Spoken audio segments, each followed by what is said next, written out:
This is Alabama's Morning News with JT. My name's John Mounts, filling in for him today. And Hunter Biden, he traveled with his dad. You know, the one who said that, I know nothing of his business. Anyway, he traveled with his dad to 13 countries because he said he could catch a ride with him. Joining me now to talk about this is political strategist and commentator with Young Voices, Mike Viola. Welcome to the show, Mike. Hey, how you doing? Thanks for having me. Absolutely. So, how is it? Is this normal that family members get to ride with their parents to wherever they want, whenever they want? Well, it definitely shouldn't be.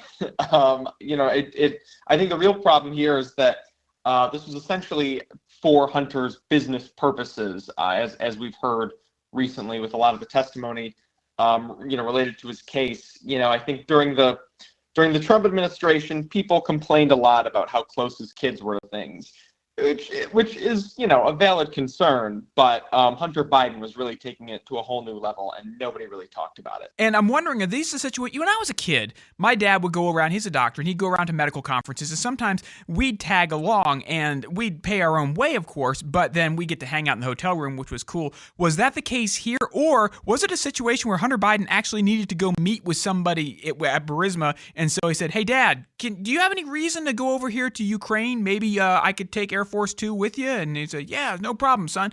Was it that kind of thing? There were cases, for example, a strange ride to Serbia, right? That there was no, I think the diplomatic pretext of it was not terribly clear, but, Hunter Biden certainly used as an opportunity to meet with local officials. Well, and because there was a lot going on with the, allegedly with the Biden crime family, and they're trying to see if they can, maybe strike some deals and exchange some money for some favor. But of course, it was all on the up and up. Right. Of course, we've been hearing the term lately. Hunter wasn't selling access to his father; he was only selling the illusion of access. He was selling the brand, the Biden brand, which has so much brand equity. Right. I'm not so sure. Access to Joe Biden is terribly valuable in the first place. So, but some people thought it was. What's going to happen with this? Are there going to be any sort of investigations into this, or is this just one of those, just an FYI, Hunter traveled with Dad, just so you know? The House, of course, is already sort of in the earlier stages of investigating this. I would not be surprised if this goes further. As we saw Hunter Biden face charges earlier this year related to taxes and an illegal gun. It would, given that ball is already in motion, while I imagine the Biden administration will try to slow walk it, I don't see how they can avoid doing something about it without paying for it politically. So it's another one of those, just put it on my tab. We're going to go ahead and just, continue to pile up the charges against Hunter once we figure out what he's done. And it's just the duplicity of the you look at this and as compared to what's happening with former President Donald Trump and the things that he's being actually charged with versus the things that Hunter does, and everyone just kind of goes, nothing to see here. It's fine. He's Hunter. He's a lovable guy. He gets in a little trouble, but hey, that's Hunter. It could be like an 80s sitcom. It's Hunter, guys. Yeah, I do think we get that reaction a lot. Again, kind of going back to the Trump administration.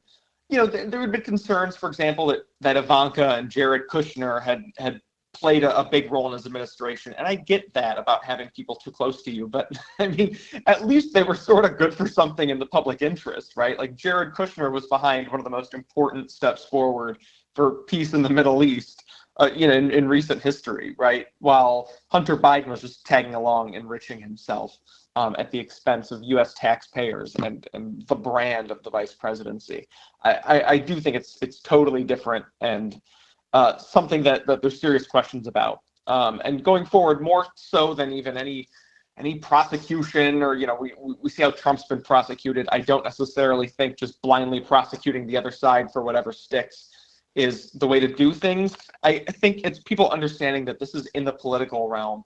We need to elect better people. We need to pass better laws. to make sure that family members aren't tagging along and profiting off stuff like this. Absolutely, I Mike. think, I don't really care about the tit for tat kind of this thing. I'm not. This isn't retaliatory, but I'm just looking at. I'm not even that as concerned about the nepotism here as I'm concerned about results. And the bottom line is Joe Biden has not gotten any good results from anything he's done. Hunter has no results at all. At least Donald Trump, whatever he was doing, it was actually accomplishing things. It was moving the ball down the field, and we were actually getting the end zone. We were actually scoring.